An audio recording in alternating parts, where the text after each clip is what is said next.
الحمدللہ رب العالمین والصلاة والسلام علی سید الانبیاء والمرسلین اما بعد فاعوذ باللہ من الشیطان الرجیم بسم اللہ الرحمن الرحیم۔ ناظرین کرام، پروگرام معرفت القرآن علی ترجمۃ و لغت القرآن کے ساتھ آپ کا میزبان احمد لبیب علی اتاری ایک مرتبہ پھر حاضر خدمت ہے۔ جیسا کہ آپ کو معلوم ہے، سورۃ البقرہ پارہ نمبر 3 کا مطالعہ جاری و ساری ہے اور بحمداللہ تعالی ہم نے پارہ نمبر 3 کے 14 رکوع کمپلیٹ کر لیے ہیں۔ آج انشاءاللہ العزیز ہم رکوع نمبر 15 اور 16 کا مطالعہ کریں گے۔ محترم احبا، سبق کا آغاز کرنے سے قبل اچھی نیتیں کر لیجئے۔ اللہ اور اس کے رسول صلی اللہ علیہ وسلم کی رضا کی خاطر ابتدا سے لے کر انتہا تک کلاس میں شریک رہیں گے۔ جو سنیں گے، سیکھیں گے، اپنی زندگی پر اپلائی کریں گے، دوسروں تک پہنچا کر ثواب جاریہ کے مستحق بنیں گے۔ میں آپ لوگوں کا مشکور ہوں کہ آپ ہمارا ساتھ دے رہے ہیں۔ ہمارے چینل کو سبسکرائب کریں، ویڈیو کو لائک کریں، شیئر کریں، آئیں دین اسلام کو نشر کریں، اس کی اشاعت کریں، اسے پروپوگیٹ کریں، اسے پھیلائیں اور دارین میں سعادتوں کے حقدار بن جائیں۔ بلا تاخیر غیر اپنے سبق کی جانب بڑھتے ہیں۔ اعوذ باللہ من الشیطان الرجیم، بسم اللہ الرحمن الرحیم۔ قل يا أهل الكتاب تعالوا إلى كلمة سواء بيننا وبينكم ألا نعبد إلا الله ولا نشرك به شيئا۔ اے حبیب تم فرما دو، اے اہل کتاب، یا اہل الکتاب، اے اہل کتاب، ایسے کلمے کی طرف آؤ جو ہمارے اور تمہارے درمیان برابر ہے، مشترک ہے۔ تعالو، تعالی یا تعالی، تعالی جن، آؤ، فعل امر ہے، ایسے کلمے کی طرف جو ہم میں اور تم میں سوا یعنی برابر ہے۔ وہ کیا ہے؟ اللہ نعبدا، کہ ہم اللہ تبارک و تعالیٰ کے سوا کسی کی عبادت نہیں کریں گے۔ عبد یعبد عبادت، ولا نشرک بہ شیئا، اشرک یشرک، اشراک شرک کرنا، اور نہ ہی ہم اللہ کے ساتھ کسی کو شریک ٹھہرائیں گے۔ Say, O dear Muhammad sallallahu alaihi wasallam, O people given the book, come towards a word which is common between us and you, that we shall worship no one except Allah, and that we shall not ascribe any partner to him. وَلَا يَتَّخِذَ بَعْضُنَا بَعْضًا أَرْبَابًا مِّن دُونِ اللَّهِ، اور ہم میں کوئی ایک اللہ کے سوا کسی دوسرے کو رب نہ بنائے۔ اتخاذ، اتخاذ کا مطلب بنانا، ٹھہرانا، نہ بنائے، رب کی جمع ارباب، من دون اللہ یعنی اپنے بعض کو رب نہ بنائے۔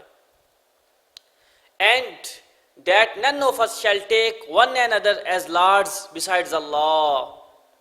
فَإِن تَوَلَّوْا فَقُولُوا اشْهَدُوا بِأَنَّا مُسْلِمُونَ، فرمایا پھر بھی اگر وہ منہ پھیریں تو اے مسلمانوں تم کہہ دو، تم گواہ رہو کہ ہم سچے مسلمان ہیں۔ Then if they do not accept, say, be witness that we are Muslims. تولا یا تولا، تولی جن، منہ پھیرنا، فقولو تو کہہ دو، اشہدو، شاہد اشہدو، گواہ ہو جاؤ شہادت سے، بینا مسلمون، بے شک ہم مسلمان ہیں۔ محترمہ احبا، اہل کتاب کو 3 باتوں کی دعوت دی گئی۔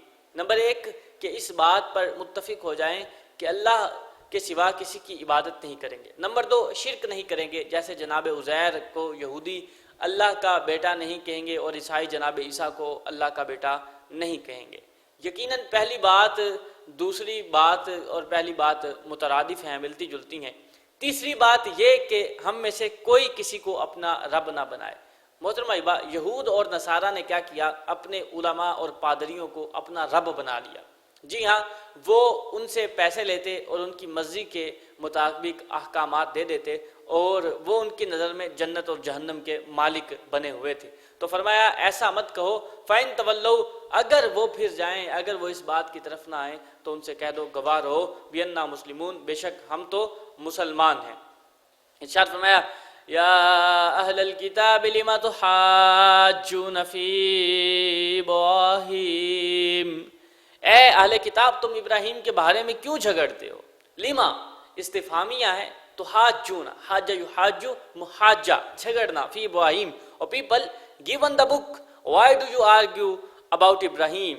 وما انزلت التوراۃ والانجیل الا من بعدہ افلا تعقلون. حالانکہ تورات اور انجیل تو اتری ہی ان کے بعد ہے. انزلت انزال سے ماضی مجہول کا صیغہ ہے، تورات اور انجیل اس کا نائب فاعل بنیں گے. افلا تعقلون، تو کیا تمہیں عقل نہیں؟ whereas the Torah and the Injil were not set down until after him, so do you not have sense? محترم احبا، جو یہود اور نصارہ تھے ان کے درمیان مناظرہ ہوا. نجران کے عیسائی اور یہود آپس میں مناظرہ کرنے لگے کہ جناب ابراہیم کون تھے. یہودی کیا کہتے تھے؟ وہ کہتے تھے کہ جناب ابراہیم یہودی تھے لہٰذا ہمارا دین بڑا ہے. عیسائی کہتے تھے کہ وہ عیسائی تھے لہٰذا ہمارا دین بڑا ہے. آخر کار ان لوگوں نے رسول کریم صلی اللہ علیہ وسلم کو اپنا حاکم بنایا. تو جب انہوں نے حضور کو حاکم بنایا تو اس پر یہ آیہ مبارکہ نازل کی گئی، وما انزلت التوراۃ والانجیل الا من بعد افلا تعقلون. محترم احبا، اس آیہ مبارکہ میں ان بے وقوفوں کی انتہائی جہالت کو ظاہر کر دیا گیا کہ یہودیت اور نصرانیت، جی ہاں، یہودیت جناب موسیٰ سے شروع ہوئی اور نصرانیت جناب عیسیٰ سے شروع ہوئی. حضرت ابراہیم تو ان دونوں بزرگوں سے کئی سو سال پہلے ہوئے ہیں، تو وہ یہودی یا عیسائی کیسے ہو سکتے ہیں؟ چنانچہ فرمایا، اے اہل کتاب، تم ابراہیم کے بارے میں کیوں جھگڑتے ہو کہ وہ یہودی یا عیسائی تھے، حالانکہ تورات اور انجیل تو اتری ہی ان کے بعد ہے. تو کیا تمہیں اتنی بھی عقل نہیں کہ کئی سو سال پہلے والا شخص بعد والے گروہ میں شامل نہیں ہو سکتا؟ ارشاد فرمایا، انتم هؤلاء حاججتم فيما لكم به علم.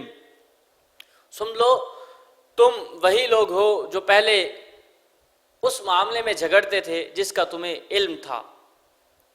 انتم ہؤلاء اس میں اشارہ ہے. حاججتم، حاجہ جھگڑنا، جس کا تمہارے پاس علم تھا. listen, this was what you argued about, of which you have some knowledge. فَلِمَ تُحَاجُّونَ فِي مَا لَيْسَ لَكُمْ بِهِ عِلْمٍ. تو ارشاد فرمایا، تو اب اس میں کیوں جھگڑتے ہو جس کا تمہیں علم ہی نہیں؟ لَيْسَ لَكُمْ بِهِ عِلْمٍ، جس کے متعلق تم جانتے ہی نہیں. Why do you then argue about the matter you do not have any knowledge of? وَاللَّهُ يَعْلَمُ وَأَنْتُمْ لَا تَعْلَمُونَ.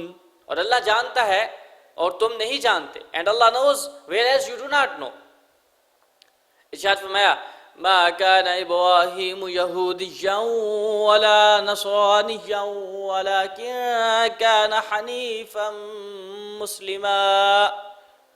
ابراہیم نہ یہودی تھے نہ عیسائی، بلکہ وہ ہر باطل سے جدا رہنے والے مسلمان تھے.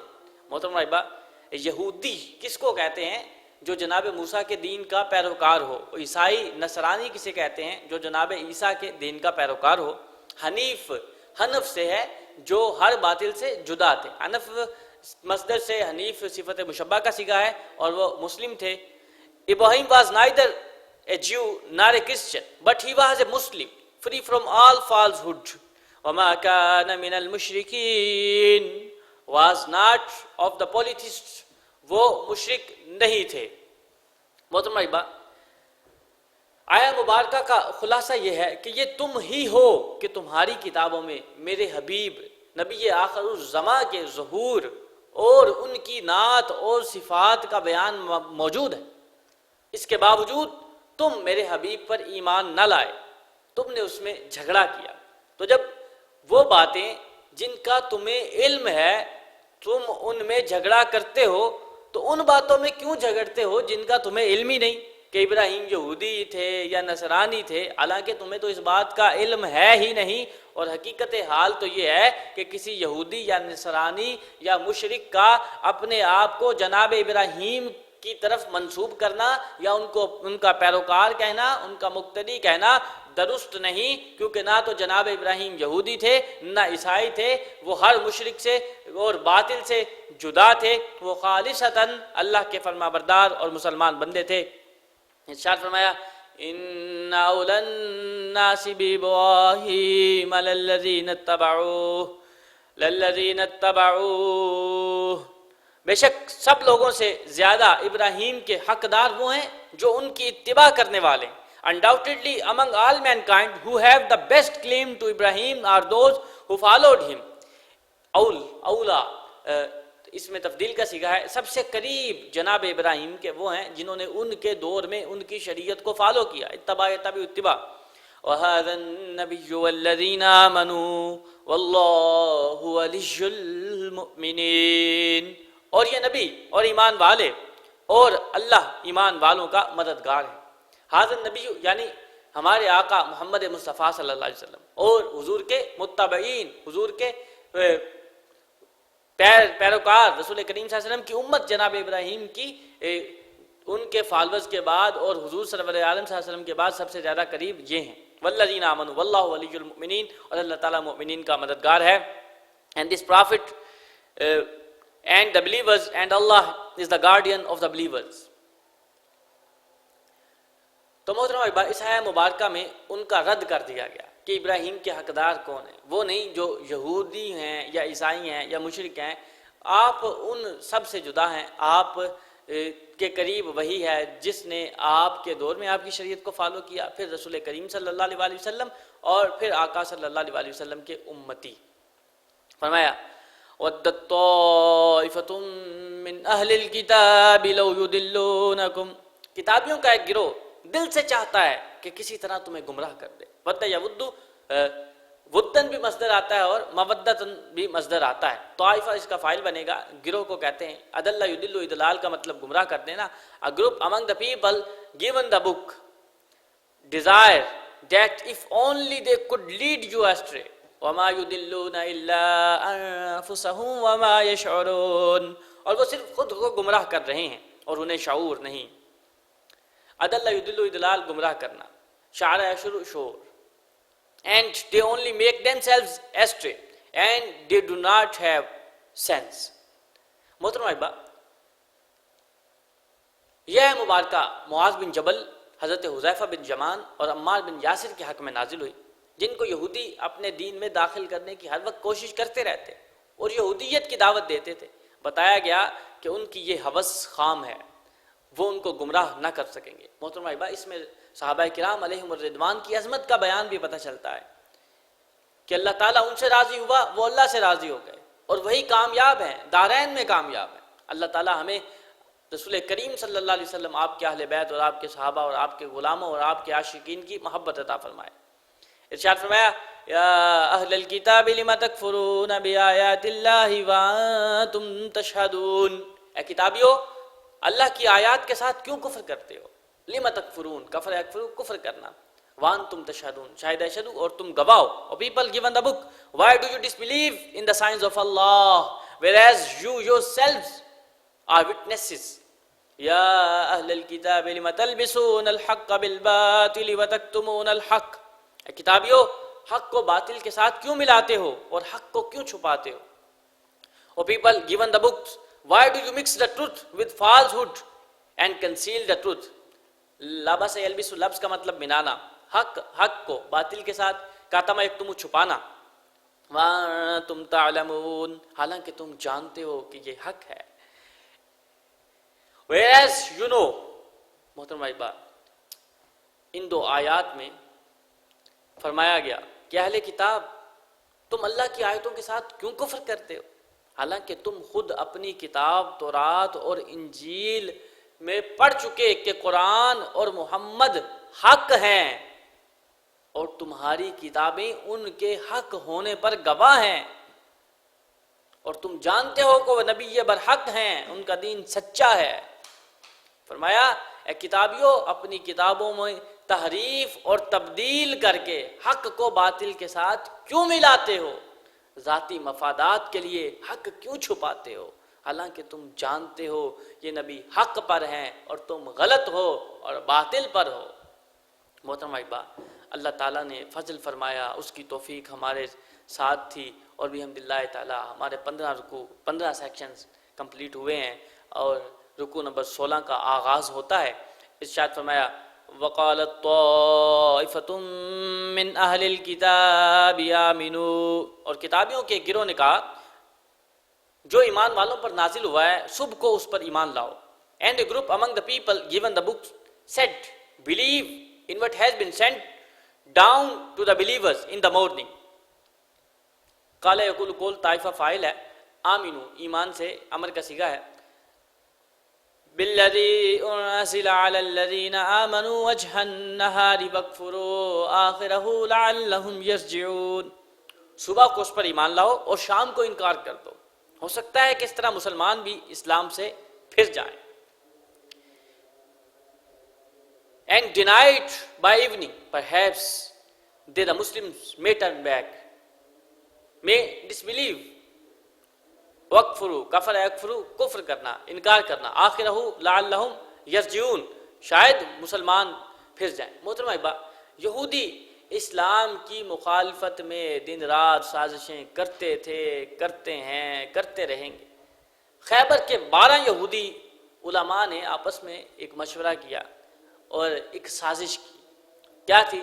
انہوں نے کہا کہ ان کی ایک جماعت صبح کے وقت مسلمان ہو جائے گی اور شام کو مرتد ہو جائے گی.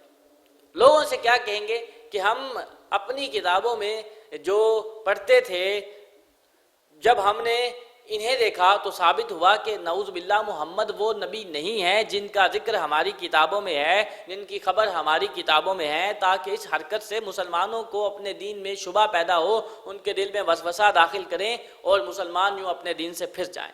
محترم احبا، اللہ نے یہ آیہ مبارکہ نازل فرما کر ان کی اس سازش کو ناکام بنا دیا اور واضح کر دیا کہ وہ سازشیں کرتے ہیں. ارشاد فرمایا وَلَا تُؤْمِنُوا إِلَّا لِمَن تَبِعَ دِينَكُمْ وَلَا تُؤْمِنُوا إِلَّا لِمَن تَبِعَ دِينَكُمْ. مزید آپس میں انہوں نے کہا کہ صرف اسی کا یقین کرو جو تمہارے دین کی پیروی کرنے والا ہو، تابع اتباع جو فالو کرنے والا ہو، دینکم تمہارے دین کو. And do not believe in anyone except him who follows your religion. قل ان الهدى هدى الله ان يؤتى احد مثل ما اوتيتم او يحاجوكم عند ربكم. اے حبیب تم فرما دو کہ ہدایت تو صرف اللہ ہی کی ہدایت ہے. ان الہدا ہدى اللہ، بے شک ہدایت اللہ ہی کی ہدایت ہے.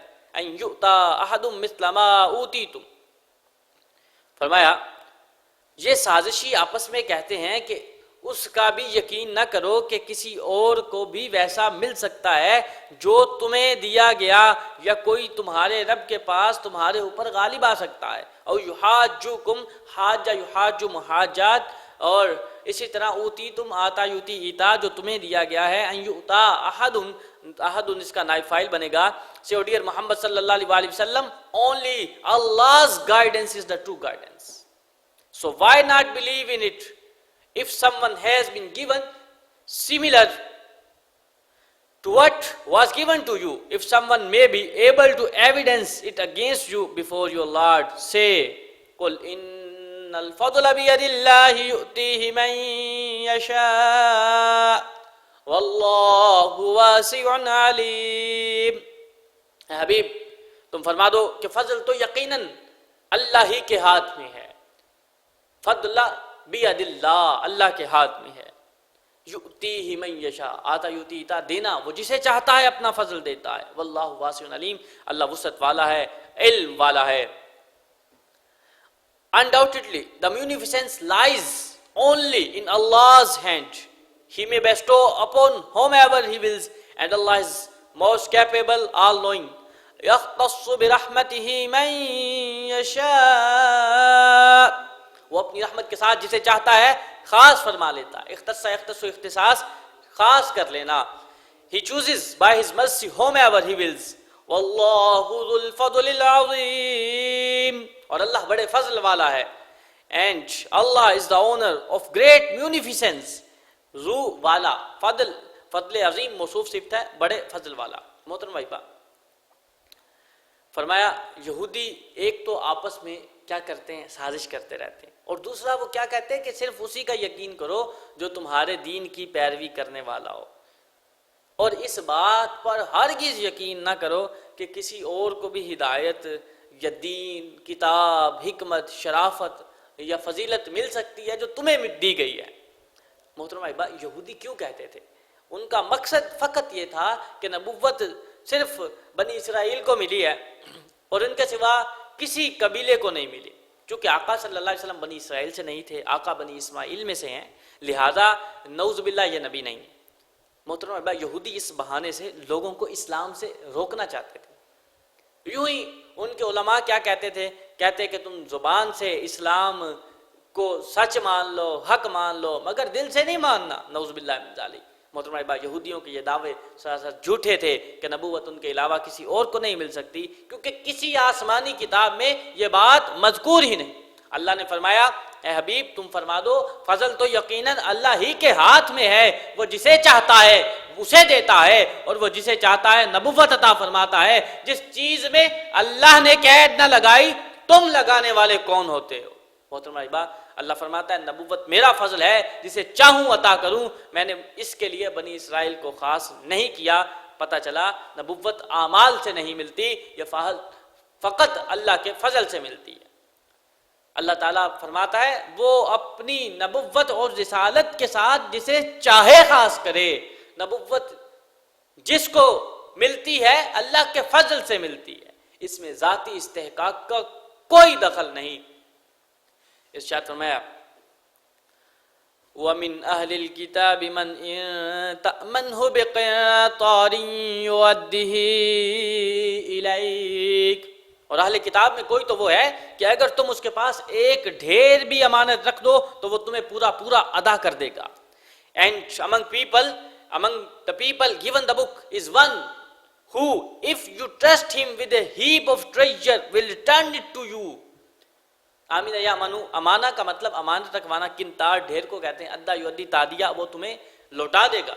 وَمِنْهُمْ مَنْ إِن تَأْمَنْهُ بِدِينَارٍ لَا يُؤَدِّهِ إِلَيْكَ إِلَّا مَا دُمْتَ عَلَيْهِ قَائِمًا، اور ارشاد فرمایا انہی میں سے کوئی وہ ہے کہ اگر تم اس کے پاس ایک دینار بھی امانت رکھ دو تو جب تک تم اس کے سر پر کھڑے نہیں رہو گے وہ تمہیں ادا نہیں کرے گا۔ And among them is one who, if you trust him with just one dinar, one coin, will not return it to you unless you constantly stand over him, keep demanding. آمین یا منو، امانہ کا مطلب امانت رکھنا، ادا یودی تادیہ، داما یدومو، دوام مصدر ہے، ما دمتا، جب تک آپ اس کے سر پہ کھڑے نہ رہیں، مطالبہ نہ کرتے رہیں۔ ذَلِكَ بِأَنَّهُمْ قَالُوا لَيْسَ عَلَيْنَا فِي الْأُمِّيِّينَ سَبِيلٌ، ان کی یہ بددیانتی اس وجہ سے ہے کہ وہ کہتے ہیں کہ ان پڑھوں کے معاملے میں ہم سے کوئی پوچھ گچھ نہیں ہوگی۔ That is because they say we are not obliged in any way in the case of illiterates. لَيْسَ عَلَيْنَا أُمِّيِّينَ سَبِيلٌ وَيَقُولُونَ عَلَى اللَّهِ الْكَذِبَ وَهُمْ يَعْلَمُونَ، اور یہ اللہ پر جان بوجھ کر جھوٹ باندھتے ہیں، اور وہ اس بات کو جانتے ہیں کہ وہ اللہ پر جھوٹ باندھ رہے ہیں۔ کذب جھوٹ کو کہتے ہیں، قال یقول قول کہنا، عالم یعلم علم جاننا، and they purposely fabricate lies against Allah، بلا من اوفى بعہدہ واتقى، ارشاد فرمایا کیوں نہیں جو اپنا وعدہ پورا کرے اور پرہیزگاری اختیار کرے۔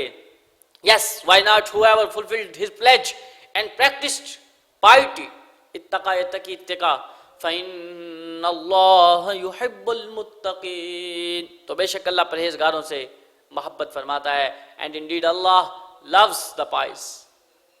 محترم احباب، فرمایا اہل کتاب میں سے کچھ وہ ہیں، جی ہاں، عبداللہ بن سلام، دو طرح کے لوگ بیان ہوئے، ایک دیانتدار اور ایک بد دیانت۔ دیانتدار میں سے ایک کی مثال دی، جی ہاں، عبداللہ بن سلام کے پاس ایک قریشی نے 147 کلو سونا امانت رکھا، آپ نے اس کو ویسے ہی ادا کر دیا جیسا اس نے آپ کے پاس رکھا تھا۔ اور فرمایا بعض اتنے بد دیانت ہیں کہ تھوڑے سے مال پر ان کی نیت بگڑ جاتی، محترم احبا، فنحاس بن عزورہ نامی یہودی جس کے پاس کسی نے ایک اشرفی امانت رکھی تھی، لیکن وہ واپسی کے وقت اس ایک اشرفی دینے سے بھی مکر گیا اور انکار کرنے لگا۔ محترم احبا، وہ ایسا کیوں کرتے تھے؟ وہ یہ کہتے تھے کہ اللہ نے اپنی کتابوں میں دوسرے دین والوں کے مال ہضم کر جانے کا نعوذ باللہ حکم دیا ہے، حالانکہ یہ خوب جانتے ہیں کہ ان کی کتابوں میں کوئی ایسا حکم ہے ہی نہیں، اور یہ بات جو وہ کہتے تھے وہ اللہ پر بہتان باندھتے تھے۔ محترم احبا، ہمیں بھی چاہیے کہ ہم ہمیشہ اس بات سے بچیں کہ دھوکے اور ظلم کے طور پر کسی کا مال مت دبائیں کہ یہ حرام اور جہنم میں لے جانے والا کام ہے، اگرچہ کسی دوسرے مذہب کا بھی وہ ماننے والا کیوں نہ ہو۔ حضور سرور عالم صلی اللہ علیہ وسلم جب ہجرت کی رات میرے آقا تشریف لے گئے تو جناب علی سے فرمایا کہ ان کی یہ امانتیں انہیں واپس لوٹا دینا۔ کاش کہ رسول کریم صلی اللہ علیہ وسلم کے طریقے پر ہم بھی عمل کریں اور دارین میں کامیاب ہو جائیں۔ اور فرمایا بلا امن اوفا، ہاں کیوں نہیں، یہ کہاں لکھا ہے کہ بددیانتی کرنے سے پوچھ گچھ کیوں نہیں ہوگی؟ ضرور ہوگی۔ فرمایا وعدہ پورا کرنا اور امانت کا ادا کر دینا، دیانت دار ہونا، یہ دونوں چیزیں پائٹی سے، تقوی سے تعلق رکھتی ہیں، بلونگ کرتی ہیں، اور پرہیزگاری اللہ کو بہت زیادہ محبوب ہے۔ تو جو اللہ کی پسند پر چلے گا وہ اللہ کا بلوڈ ہو جائے گا، اور جو اللہ کی پسند کی مخالفت کرے گا اس پر ضرور مؤاخذہ کیا جائے گا۔ محترم احباب، پتہ چلا جو کسی سے وعدہ کیا جائے اسے ضرور پورا کیا جائے، خواہ وہ رب سے وعدہ ہو یا عام انسانوں سے ہو یا نبی سے ہو یا اپنے پیر سے ہو یا بوقت نکاح بیوی سے ہو یا کسی اور عزیز سے۔ ارشاد فرمایا ان الذين يشترون بعهد الله وايمانهم ثمنا قليلا اولئك لا خلاق لهم في الاخره، بے شک وہ لوگ جو اللہ کے وعدے اور اپنی قسموں کے بدلے تھوڑی سی قیمت لیتے ہیں۔ ایمان یمین کی جمع ہے، عہد اللہ کے وعدے، ثمنا قلیلا، فرمایا ان لوگوں کے لیے آخرت میں کچھ حصہ نہیں، خلاق حصے کو کہتے ہیں۔ Those who accept abject prices in exchange of Allah's covenant and their oaths do not have a portion in the hereafter. وَلَا يُكَلِّمُهُمُ اللَّهُ وَلَا يَنظُرُ إِلَيْهِمْ يَوْمَ الْقِيَامَةِ وَلَا يُزَكِّيهِمْ وَلَهُمْ عَذَابٌ أَلِيمٌ۔ تو فرمایا اور اللہ قیامت کے دن نہ تو ان سے کلام کرے گا، کلمہ یکلم تکلیم، کلام کرنا، ولا ینظر الیہم، نظر ینظر نظر، اور نہ ہی ان کی طرف دیکھے گا، زکا یزکی تزکیہ، اور نہ ہی انہیں پاک کرے گا، اور ان کے لیے دردناک عذاب علیم، علم سے صفت مشبہ کا صیغہ ہے، دردناک عذاب ہے۔ Those who accept abject prices in exchange of Allah's covenant and their oaths do not have a portion in the hereafter. Allah will neither speak to them nor look towards them on the day of resurrection, nor will He purify them, and for them is a painful punishment. وَإِنَّ مِنْهُمْ لَفَرِيقًا يَلْوُونَ أَلْسِنَتَهُمْ بِالْكِتَابِ لِتَحْسَبُوهُ مِنَ الْكِتَابِ وَمَا هُوَ مِنَ الْكِتَابِ، فرمایا اور یقیناً ان اہل کتاب میں سے کچھ وہ ہیں جو زبان کو مروڑ کر کتاب پڑھتے ہیں۔ لوا یلوی لش کا مطلب زبان کو مروڑ کر پڑھنا، تاکہ لِتَحْسَبُوا، حسب یحسب حسبان، گمان کرو، تاکہ تم سمجھو کہ یہ بھی کتاب کا ایک حصہ ہے، حالانکہ وہ کتاب کا حصہ نہیں ہے۔ And amongst them are some who distort, change words of the book with their tongues, so that you may think that this also is in the book, whereas it is not in the book. وَيَقُولُونَ هُوَ مِنْ عِنْدِ اللَّهِ وَمَا هُوَ مِنْ عِنْدِ اللَّهِ وَيَقُولُونَ عَلَى اللَّهِ الْكَذِبَ وَهُمْ يَعْلَمُونَ۔ ارشاد فرمایا اللہ کی وہ لوگ یہ کہتے ہیں کہ یہ کلام اللہ کی طرف سے، حالانکہ وہ ہرگز اللہ کی طرف سے نہیں ہے، اور یہ لوگ جان بوجھ کر اللہ پر جھوٹ باندھتے ہیں۔ And they say this is from Allah, whereas it is not from Allah, and they fabricate lies against Allah, whereas they know. محترم احبا، ارشاد فرمایا وہ لوگ جو تھوڑی قیمت کے بدلے اپنے عہد کو بیچ دیتے ہیں۔ یہ آیت یہود کے علماء اور ان کے سرداروں مثلا ابو رافع، کعب بن اشرف اور حی بن اخطب کے بارے میں نازل ہوئی، جنہوں نے اللہ کا وہ وعدہ چھپایا جس میں آقا صلی اللہ علیہ وسلم پر ایمان لانے کے متعلق تورات میں ان سے عہد لیا گیا تھا، انہوں نے اس کو بدل دیا، بجائے اس کے کہ اپنے ہاتھوں سے کچھ کا کچھ لکھ دیا اور جھوٹی قسم بھی کھائی کہ یہ اللہ کی طرف سے ہے، اور یہ سب کچھ انہوں نے اپنی جماعت کے جاہلوں سے مال بٹورنے کے لیے کیا۔ فرمایا ان کے لیے شدید وعید ہے جو لوگ اللہ کے وعدے اور اپنی قسموں کے بدلے تھوڑی سی قیمت لیتے ہیں، ان لوگوں کے لیے آخرت میں کچھ حصہ نہیں۔ یہ وہی نبی ہیں جن کے ذریعے سے وہ وکٹری کو سیکھ کیا کرتے تھے، جب آقا آئے تو بجائے اس کی کہ وہ حضور پر ایمان لاتے بلکہ رسول کریم صلی اللہ علیہ وسلم کا انکار کرنے لگے، حضور کی مخالفت کرنے لگے۔ حضرت ابو ذر راوی ہیں، آقا نے فرمایا 3 لوگ ایسے ہیں کہ اللہ قیامت کے دن ان سے کلام نہ فرمائے گا، ان کی طرف نظر رحمت نہ کرے گا، انہیں گناہوں سے پاک نہ کرے گا، ان کے لیے دردناک عذاب ہے۔ اس کے بعد آقا صلی اللہ علیہ وسلم نے اس آیہ مبارکہ کو 3 مرتبہ پڑھا۔ اس پر ابو ذر غفاری رضی اللہ تعالیٰ عنہ نے عرض کی آقا وہ لوگ بہت نقصان میں رہے، یا رسول اللہ وہ کون ہیں؟ فرمایا تہمدوں کو نیچے لٹکانے والے، ٹخنوں سے نیچے لٹکانے والے تکبر کے طور پر، اور فرمایا احسان جتلانے والے اور اپنے تجارتی مال کو جھوٹی قسم سے رواج دینے والے، ایسے لوگ ہوں گے کہ اللہ تعالیٰ ان سے کلام نہ فرمائے گا۔ اللہ تعالیٰ ہمیں ان تینوں مذموم صفات سے محفوظ فرمائے، اور فرمایا ان میں سے کچھ وہ ہیں کہ جب وہ پڑھتے ہیں تو پڑھتے ہوئے گڑبڑ کرتے ہیں اور اپنی طرف سے کچھ مفہوم ملا کر اس انداز میں پڑھتے ہیں کہ لوگ سمجھیں کہ یہ بھی اللہ کا کلام ہے، حالانکہ وہ کتاب اللہ کا حصہ نہیں۔ فرمایا یہ تاثر دینے کے ساتھ بعض اوقات وہ صراحت بھی کر دیتے ہیں کہ نعوذ باللہ یہ اللہ کا کلام ہے، حالانکہ یہ صریح جھوٹ ہے۔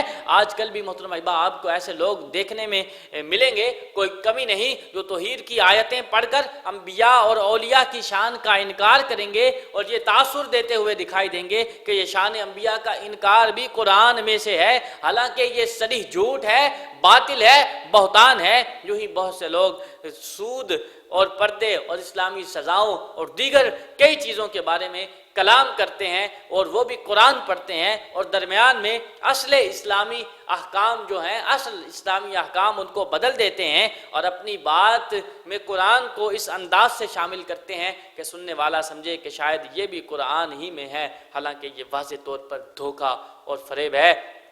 ارشاد فرمایا ما كان لبشر ان يؤتيه الله الكتاب والحكم والنبوة،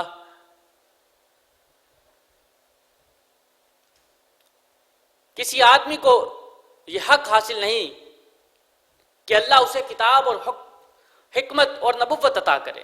It is not for any human to whom Allah has given the book and wisdom and prophethood، آتا یوتی عطا دینا کتاب اور حکمت، ثم يقول للناس كونوا عبادا لي من دون اللہ، پھر وہ لوگوں سے کہے کہ اللہ کو چھوڑ کر میری عبادت کرنے والے بن جاؤ، بلکہ وہ یہ کہے گا، کیا کہے گا؟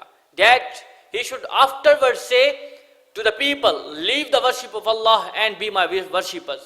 وَلَكِنْ كُونُوا رَبَّانِيِّينَ بِمَا كُنْتُمْ تُعَلِّمُونَ الْكِتَابَ وَبِمَا كُنْتُمْ تَدْرُسُونَ، بلکہ وہ یہ کہے گا کہ اللہ والے ہو جاؤ کیونکہ تم کتاب کی تعلیم دیتے ہو اور اس لیے کہ تم خود بھی اسے پڑھتے ہو۔ علامہ یعلم تعلیم دینا، ربانیین یعنی اللہ والے بن جاؤ، ربانی بن جاؤ، رب والا بن جاؤ، درس یدرسو، اور تم کتاب پڑھتے بھی ہو پڑھاتے بھی ہو۔ But he will surely say, be sincere worshippers of Allah because you teach the book and you preach from it. فرمایا وَلَا يَأْمُرَكُمْ أَن تَتَّخِذُوا الْمَلَائِكَةَ وَالنَّبِيِّينَ أَرْبَابًا، اور نہ تمہیں یہ حکم دے گا کہ فرشتوں اور نبیوں کو رب بنا لو، and nor will he command you to appoint the angels and the prophet as gods۔ اتخاذ بنا لینا نبیوں کو یعنی انبیاء کو رب کی جمع ارباب۔ اَيَأْمُرُكُمْ بِالْكُفْرِ بَعْدَ إِذْ أَنْتُمْ مُسْلِمُونَ، فرمایا وہ تمہیں تمہارے مسلمان ہونے کے بعد کفر کا حکم دے گا؟ کیا وہ تمہیں تمہارے مسلمان ہونے کے بعد کفر کا حکم دے گا؟ would he prophet command you to disbelieve after you have become Muslims؟ امر حمزہ استفہام ہے، کیا تمہیں وہ حکم دے گا بعد از ان تم مسلمون، بعد اس کے کہ تم مسلمان ہو چکے؟ محترم احباب، انبیاء کی شان کو ان آیات میں بیان کیا گیا اور اعتراض کا جواب دیا گیا۔ آیہ مبارکہ کے شان نزول سے واضح ہے، فرما دیا گیا کہ کسی آدمی کو یہ حق حاصل نہیں کہ اللہ اسے کمال علم عطا فرمائے، کمال عمل عطا فرمائے، کمال عقل عطا فرمائے، اسے گناہوں سے معصوم بنائے، پھر وہ لوگوں کو اپنی عبادت کی دعوت دے۔ یہ انبیاء سے ناممکن ہے، ان کی طرف ایسی نسبت کرنا بہتان ہے۔ انبیاء کرام تو اللہ کی عبادت اور ربانی یعنی اللہ تبارک و تعالیٰ کا غلام بننے کی دعوت دیتے ہیں۔ اس آیت کے شان نزول کے بارے میں ایک قول تو یہ ہے کہ نجران کے عیسائیوں نے کہا کہ ہمیں عیسیٰ نے حکم دیا ہے کہ ہم انہیں رب مانیں، تو اس آیت میں اللہ نے ان کے اس قول کی تکذیب کی اور بتایا کہ انبیاء کی شان سے یہ بعید ہے اور یہ ممکن نہیں کہ انبیاء ایسا کہیں۔ دوسرا قول یہ ہے کہ ابو رافع یہودی اور ایک عیسائی نے حضور سے کہا، اے محمد صلی اللہ علیہ وسلم، آپ چاہتے ہیں کیا ہم آپ کی عبادت کریں نعوذ باللہ اور آپ کو رب مانیں؟ حضور نے فرمایا، اللہ کی پناہ، میں غیر اللہ کی عبادت کا حکم کروں، نہ مجھے اللہ نے اس کا حکم دیا نہ مجھے اس لیے بھیجا ہے۔ محترم ربانی کے معنی ہوتے ہیں نہایت دیندار اور عالم باعمل اور فقیہ۔ اللہ تعالیٰ سے دعا کرتے ہیں ہمیں بھی ربانی بنائے، عالم باعمل بنائے اور فقیہ بنائے اور نہایت دیندار بنائے، اپنی رضا اور اپنے حبیب صلی اللہ علیہ وسلم کی رضا کی خاطر جینا اور مرنا نصیب کر دے، ہمارے ظاہر و باطن اور ہمارے باہر کو اچھا کر دے۔ محترم احباب، اللہ کی بارگاہ میں دعا گو ہیں، جو سنا سیکھا اس میں جو کمی کجی رہ گئی اسے اپنے فضل سے معاف فرمائے۔ بحمد اللہ تعالی ہمارے آج 16 رکوع کمپلیٹ ہو گئے ہیں۔ انشاءاللہ العزیز کل ہمارے اس سپارے کا اختتام ہوگا۔ اللہ تعالیٰ سے دعا کرتے ہیں ہمیں استقامت کے ساتھ قرآن کا درس جاری و ساری رکھنے کی توفیق عطا فرمائے۔ وآخر دعوایا ان الحمد للہ رب العالمین۔